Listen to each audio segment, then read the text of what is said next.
Yo, what's going on? What's going on, everybody? Hey, this is your host, Demetrius, with the PPP, Panthers Prime Podcast. Hey, man, I hope you guys are doing good, man. Hope you guys having a great Saturday so far, man. I'm still down here in Ocala doing my thing, man. You know what I mean? Enjoying life down here, working, you know what I mean? But hey, we got some stuff to talk about. Panther side and Jaguar side. What's going on, everybody? What y'all doing today, man?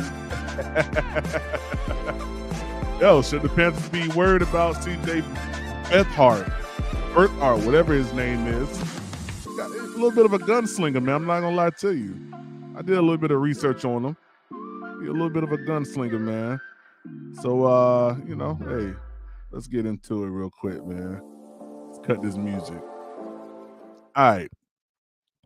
So over the past, day or so, I had a live yesterday that's was about the Carolina Panthers going into Duval and causing an upset, right? And I stated in that live that Jacksonville Jaguars media team, as well as content creators, have been calling for Trevor Lawrence to not play this game. And as soon as we got off the live, reports came out from Adam Schefter that Trevor Lawrence is definitely sitting out this game due to injury. All right, he has a left knee, a right ankle, concussion, and a bad shoulder injury to his throwing shoulder. Okay, so he wasn't in no condition to come, to play on Sunday against the Carolina Panthers defense, and rightfully so. We're healthy.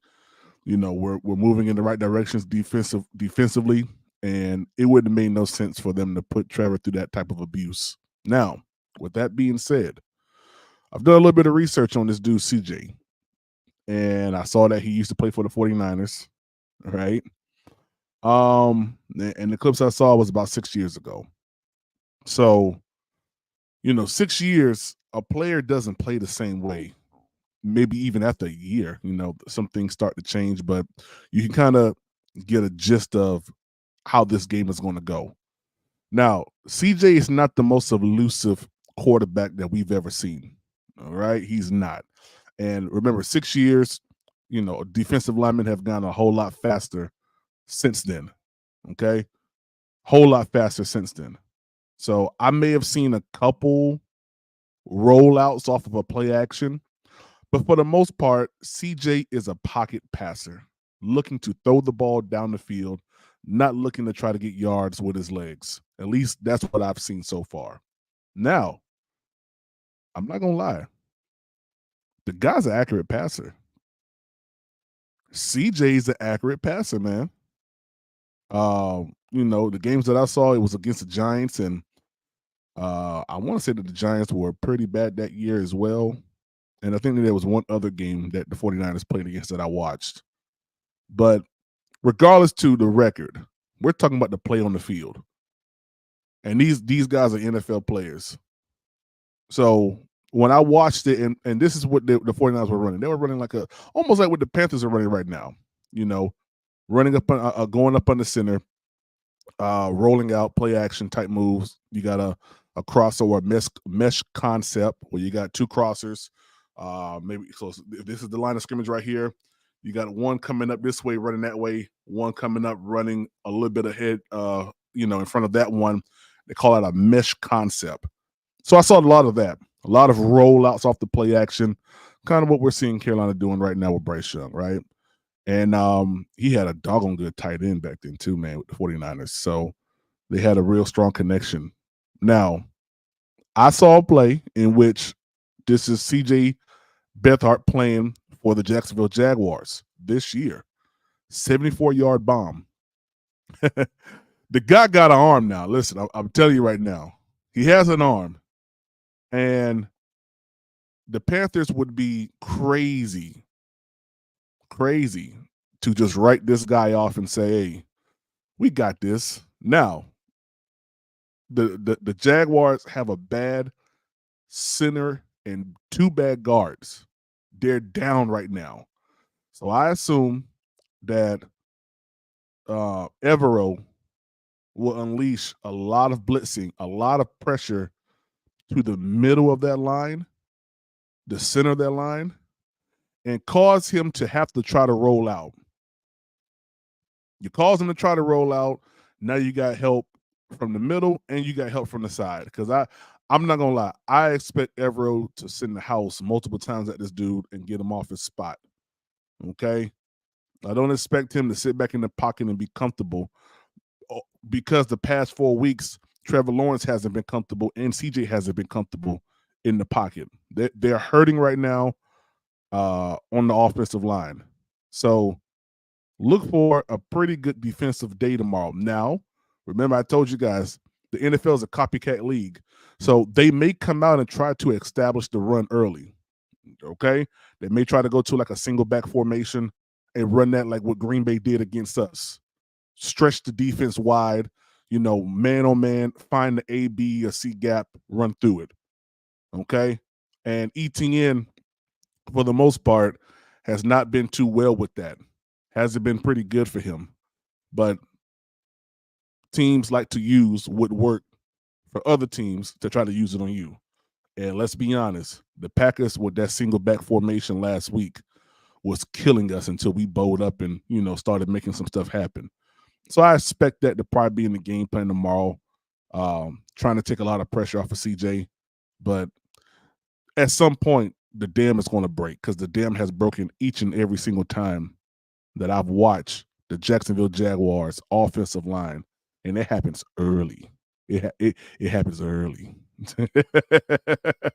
It happens real early, man. Yeah. So my threat level with CJ on a scale from 1 to 5, with 5 being the highest, I say right now it's like about a 2.5, because I do think that he has enough around him. He's not injured. Well, no, I take that back. He does have an injury on the injury report that I saw. Let me go to it real quick. I try to stick my nose, into every avenue of these teams, man, to figure out what's really going on with them. So I think that let's see here. Yeah, there it is right there. So CJ Beathard has a left shoulder injury right now. He was a full participant though on Wednesday, full participant Thursday. So he participated in practice each day, full participation, but they're ruling him right now having a left shoulder, and I think he's a right-handed quarterback. So maybe issue, may not be an issue. Just got to wait and see on Sunday. I do believe that they did get Cam Robinson back, if I'm not mistaken. Yes, they did. Cam Robinson, left tackle. He has a knee issue. He was limited this whole week here.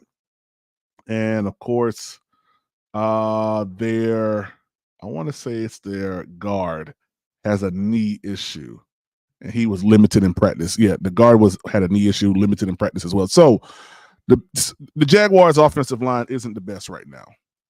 And if you're Evero, your only goal this week is to attack the middle of their line, get that center off base. You get that center off base, you cause him to run out the pocket. You cause the Panthers to, stack the edge up, push in the middle. You collapse the pocket. 3 and out. 3 and out. 3 and out should be a constant on Sunday for the Jaguars. If it's not, we're not doing what we need to do. I mean, that's just plain and simple.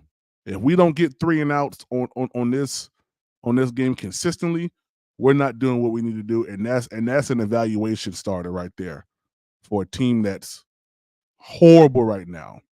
I mean, a team that's being called the worst team in the NFL by its own content creators and its own fans, but we have the worst record in the NFL. So, I mean, just some stuff to think about, man. Like I said, my meter right now for this game, threat meter for CJ is probably like a 2.5. I think if you give Calvin Ridley an opportunity to get behind the defense, he's going to make a play, and we got to be on it. Now, the Panthers did have some activations today on the defensive side of the ball and the offensive side of the ball. Let me pull it up real quick. I think JD Durenzio, I think that's how you pronounce his name, has been activated.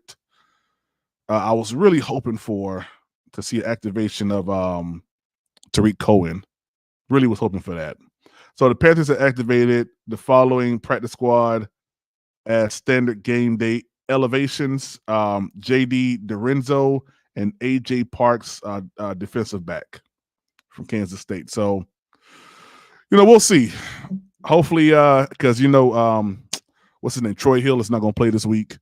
He has an injury. So, I'm not gonna lie. I know Vegas has us losing by 7 points. But the injuries that the Jaguars have and the success that the Panthers have been having, not just on the defensive side, but on the offensive side of the ball, leads me to believe that we have the advantage going into this game. And not only Panthers fans, but even Jaguars fans are worried about this game. We just don't know. We got an idea of how it may go, but a 2-13 team going up against an 8-7 team that's playoff bound, that's at the top of their division, that's looking for a playoff berth after what happened last year. Trevor Lawrence was electric last year. I'm not gonna lie to you, he was electric. But they're hoping and they're praying, man, and we're trying to send them to the crib. So we'll see. We'll see how this goes. I'm excited about it. Hopefully Tariq Cohen gets activated early on tomorrow, and we'll be able to see, him in action before the season is out, because I really want to see Tariq Cohen. I think Chuba Hubbard has a little bit of an issue going on right now, so there's been talks about Miles Sanders maybe being more, used in this game, which I hope not. Even though Miles Sanders himself has a toe issue, I hope not. I hope they lean more on. I hope Chuba's good enough to go, and we lean more on Raheem Blackshear and Chuba, with hopefully outside chance of Tariq Cohen coming in. So we'll see. But guys, that's all I got for today. CJ Beathard, should we be worried, man? We'll see. I hope that the Panthers defense shows up tomorrow and really kills all the noise and sends these boys to the crib. So, hey, man, this is your host, Demetrius, with the PPP, Panthers Prime Podcast. You know what time it is. Let's go.